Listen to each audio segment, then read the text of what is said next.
Sure, of course. Okay. Yeah. When and how did you start jiu-jitsu?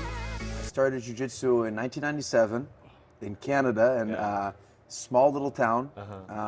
Where I'm from, maybe it's like at the time 8,000 people, the population. Ah, really? So really small, really very small, yeah. And there was a guy there that was interested in martial arts, and he brought Carlos Gracie Jr., the head of the IBJJF, the head of Gracie Baja. Really? Yeah, he brought him and Marcio Fatoza, that was the world champion. Ah, I know him. Yes, in '97. Yeah. And I took my first class with Carlos Gracie Jr.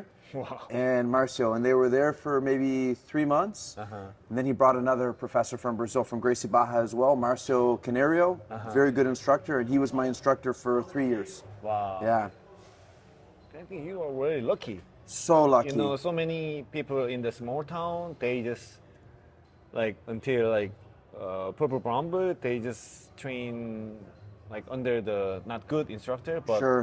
at the very beginning you could have wow. I It's honestly, I don't know if I would have ever found out about jiu-jitsu if this opportunity didn't come in my small little city. Wow. And my dad was the one who said, oh, you should go try, and he really Yeah. kind of encouraged me to go train jiu-jitsu. Yeah, good. Yeah. And I heard that you got the black belt from the Cyborg. Yes. Yeah, and I'd like to hear about training with him. And after that, you train with the Jeff team. Yes. Can you tell me some story about that, please? Yes, of course. So I met Cyborg in 2006. We had some mutual friends, and so I would train with him, and I had a very good relationship with him. We were friends already. And when he opened his gym, Fight Sports, in 2007 in Miami, he needed somebody to come help him with the classes. And I was a purple belt. English was my first language. I could speak Portuguese a little bit. So I lived in his gym for 2.5 years. Wow, Yeah, really? yeah. Miami? Yes, in Miami. So I slept in the gym there for 2.5 years with some other instructors, some young guys, and I trained with him from 2007, and then he gave me the black belt in 2010. Wow. Yeah. Good. Basically, your life is jiu-jitsu and travel. Yes. And compete. Yes. And training. Yeah, like, keep going. Wow. You travel a lot. Travel a lot, yeah. I travel for seminars and for competition a lot, and I really enjoy traveling, you know, getting to train with new people, getting to learn new cultures. It's very fun. Good. Since jiu-jitsu is not getting as much attention as it used to be, so world-class competitive team is not well exposed to the media nowadays. Sure. And then as a gi lover, what do you think about that? I think the gi is still very big. I think that obviously now that no gi is getting a lot more media attention from Flow Grappling, from these different media outlets. But if you look like at the Jiu-Jitsu Con or the Masters Worlds, they had 10,000 competitors, and I think they had 40,000 people through the door with spectators, coaches, families. So I think for professional grapplers, I think that no gi is a little easier now because there's more money, there's more media attention, more sponsorship. But a lot of people, you see the gi is still very strong, right? A lot of the people that train, like the families, the hobbyists, they still train in the gi, right? Sure. Good. Okay, you are one of heroes of the modern half guard. Yes. And when did you start doing half guard, and how did you develop that? Honestly, I was a closed guard player when I was a kid. Yeah, your crossing is so good. Oh, you thank you. won with the Murilo Santana. I Yes. watched all the matches, and then you use half guard, and then also closing guard is so strong. Yeah. Anyway, can you? I played closed guard from the time I was a yellow belt. From the time I was a kid, because Gracie Baja, my instructor, was we always the basics, right? So a lot of closed guard. And so that was my game when I was young. And my first trip to Brazil, I was 16. And I went to go train with Eduardo Jamelon. Samaro. Yes. I know him. Yes. I know him. Yeah. So he was kind of the guy that invented the deep half guard. And Samaro. So good, so good. And I stayed in his gym for 2 months. Wow. And every day I was hoping he was going to teach a guard pass or closed guard or spider guard. Every day for 2 months, just half guard. Just half guard. So I'd go to the classes, I learned the techniques, I train, and when I came back to Canada, Yeah.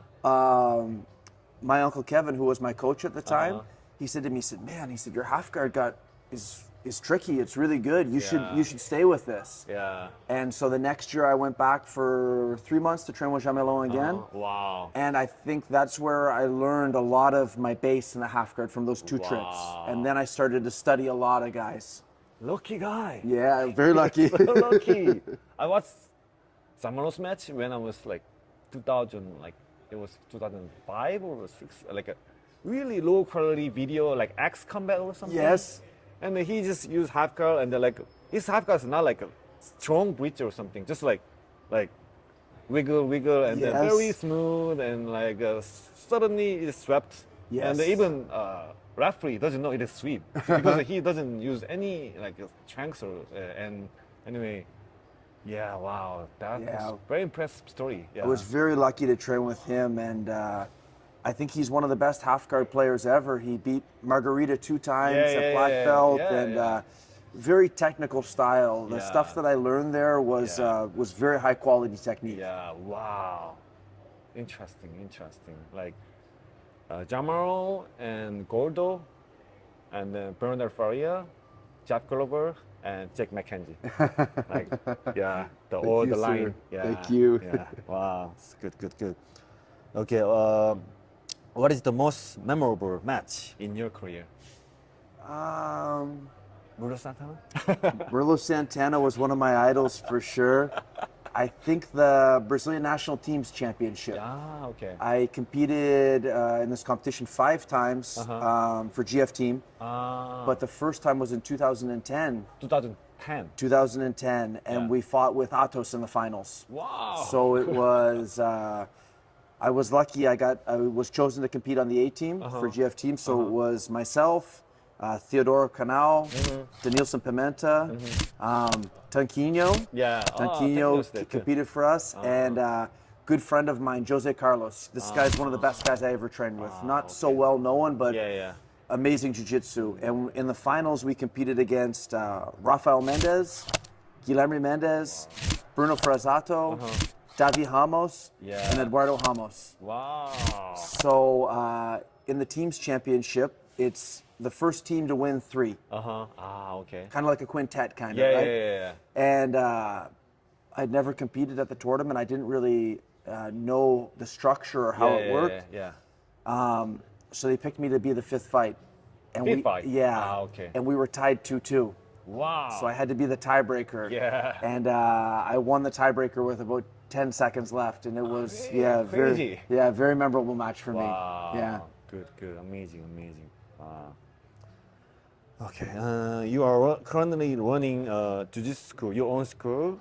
Do you have any future goal for your school? Yeah. Future goals now is just to create a competition team, which we're already starting. The competition team is small, but getting the guys to come and compete internationally and getting them to experience, some travel, some competition, and just building the school up. And with my wife, she's been doing a great job. Whenever I travel, she takes care of all the classes.